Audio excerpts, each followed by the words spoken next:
हे बघा मंडळी, आता 3-3:30 वाजत आहे, तरी अजून माझ्या इथे जी मी कामाला बाई लावलेली आहे मदतनीस म्हणून घरकामासाठी, झाडू फरशी आणि भांड्यासाठी, तर तिचा अजून तपास नाही. आणि आत्ता मध्यंतरी 4 दिवस दिवाळीच्या सुट्ट्या पण घेतलेल्या. आणि हल्ली ना ह्या ज्या आपण घरकामाला मदतनीस म्हणून बायका घेतो ना, यांनी अगदी जेरीस आणलाय जीव. तुम्ही सांगा, आपण पैसे देतो, पगार देतो, तरी ह्या बायका कधी वेळावर येणार नाही, कधी तुम्हाला सांगते कधी दांड्या मारणार. आणि याचं प्रमुख कारण काय माहिती आहे का? ह्याच्या सरकारने योजना सुरू केल्या ना, मजूर कामगारासाठी घरकुल, गरिबांसाठी काय ते रेशन, फुकटचं रेशन, परत ते लाडकी बहीण योजना, अनेक काय काय योजना, घरगुती कामगारांसाठी भांडे कुंड्याचे संच, हे स्थानिक पातळीवरचे जे आमदार खासदार आहेत ते वाटतात, काही वरून राज्य सरकारच्या योजना. त्याच्यामुळे ना ही लोक नुसती वेड्यासारखी करायला लागली. यांचं कामात लक्षच नाही, फक्त यायचं आणि पाणी लावून निघून जायचं. म्हणजे कामात कुठेही त्यांचा प्रामाणिकपणा नाही, वेळेवर येणं नाही, आणि काही म्हणायला जायची सोय नाही की लगेच त्यांना राग येतो. आणि मग बघा बाई तुम्ही दुसरं, अरे काय चाललंय हे? म्हणजे मला एक म्हणायचं आहे, या सरकारनं एवढा अर्थव्यवस्थेवर भार आलाय म्हणतात, तर तुमच्या त्या अर्थव्यवस्थेवर भार आलाय, तर या लोकांना अशी फुकटची कशी काय सवय लावली तुम्ही?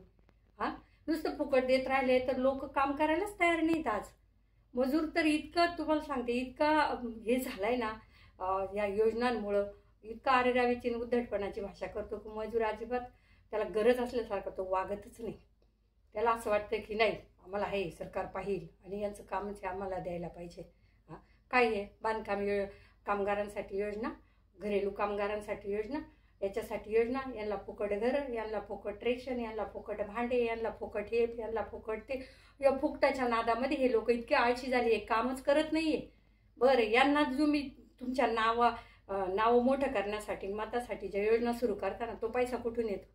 आम्ही सामान्य वर्ग आहे ना, तुमचे नियमित ते काय टॅक्स भरतो, म्हणून हा पैसा तुम्ही त्यांना देताय ना. पण ते आता आमच्यावरच शिरदोर व्हायला लागलेत. याचा कुठेतरी बंदोबस्त करा तुम्ही, त्यांना नियम पण घालून द्या ना. मग तुम्ही बरं, यांचं मन मानेल तशी मजुरी मागणार, मन मानेल तसं हे करणार. आज ते शेतकरी एवढा डबघायला आला, ज्यांचं थोडंफार हातात उरलंय ना, त्यांना कापूस वेचायला किंवा त्या सोयाबीन काढायला वगैरे माणसं बोलवले, काही मन मानेल तसे पैसे मागतात ती लोक. आणि नाहीलाच असतो, द्यावंच लागते. तर हे असं ही लोक आहे ना, ह्या योजनांमुळे ना, म्हणजे पार त्यांचं कष्ट करायची आणि याची सवय हे झाली, त्यांना आयतं खायची सवय लागली. बोलतो ना की बाहेर राज्यातले मजूर बोलवतात आणि बाहेर राज्यातले लोक कामं करतात. ते का करावं लागतं माहिती का? हे स्थानिक मजूर आहे ना, हे खूपच हे झालेत हल्ली. का काय माझ्या तोंडात तो शब्द आहे, पण मला बोलावं असं वाटत नाही की यांना खूपच ॲटिट्यूड आला की आमच्याशिवाय काही होत नाही. कारण यांना फुकटची सवय लागलेली आहे ना, म्हणून ते बाहेरचे मजूर त्यांना ना योग्य मोबदला देऊन ते कामही पण उत्तम प्रकारे करतात. म्हणून बाहेरच्या मजुराची गरज पडते आपल्याला आणि त्यांची मदत घ्यावी लागते. कारण स्थानिक लोक आहे हे, यांना आता गरज नाही राहिली. यांना सरकार पोचतंय. आता सरकार कोणाच्या जीवावर पोचतंय? सामान्य लोकांच्या, जे रेग्युलर टॅक्स भरतात.